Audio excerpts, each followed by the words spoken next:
jamii inamchukulieje, lakini na wale anaowaongoza wanamchukulieje. Akauliza swali moja, je, huko nje wanamnena mwana wa Adamu kama nani? Hebu angalia yale majibu. Biblia inasema, wengine akasema Elia amefufuka, mmoja wa manabii wa kale nini. Baadaye Yesu akaja kuwauliza wao ili apate kuelewa hawa wanaowaongoza wanamchukulieje. Wengine walikuwa naamini kwamba ni kweli ni mmoja wa manabii amefufuka. Hawakuamini Yesu ya kwamba ni mwana wa Mungu. Hawakuamini Yesu ya kwamba ametumwa na Mungu. Kwa hiyo Yesu alitaka kupata picha kutoka kwa wale na waongozi. Ndipo Petro ukisoma pale anasema, wewe ni Kristo mwana wa Mungu aliye juu.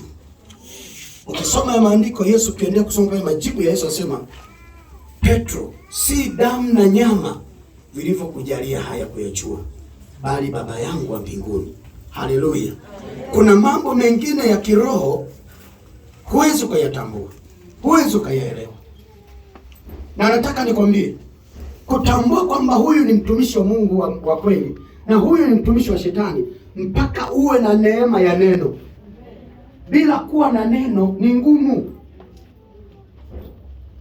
Na ndio maana leo utasikia watu wanasema kauli hii, makanisa ni makanisa, mahala popote pale naweza nikafanya nini? Nikasali. Wote wanamtafuta nani? Mungu. Wanasema Mungu ni mmoja. Hamjasikia kauli kama hizo? Zimesikika hizo kauli. Ni kweli Mungu ni mmoja, lakini Mungu wa kweli ni mmoja. Yesu anasemeje? Anasema wakujue Mungu wa kweli na Yesu Kristo aliyemtuma. Nini maana ya neno hilo? Maana yake kuna Mungu wa uongo wapo. Si kama mnanielewa watu wa Mungu.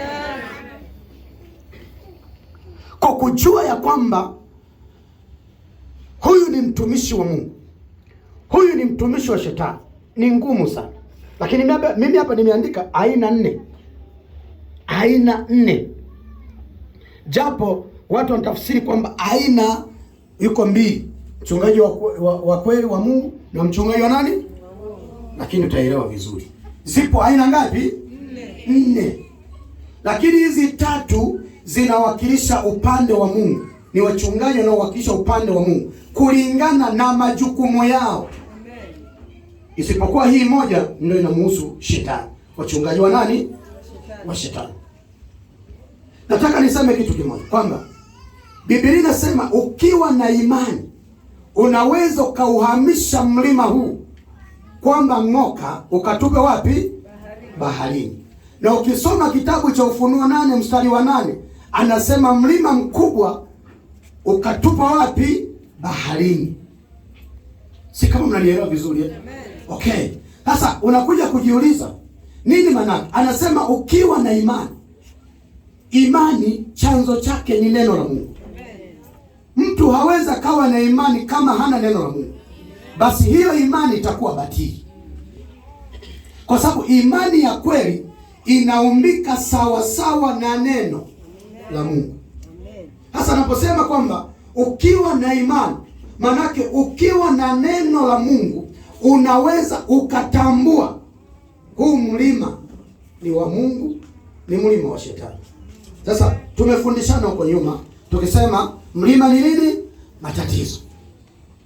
Sasa ukitaka kujua kwamba sio matatizo, itajipinga mbele. Haya, tuchukue mlima ni nini?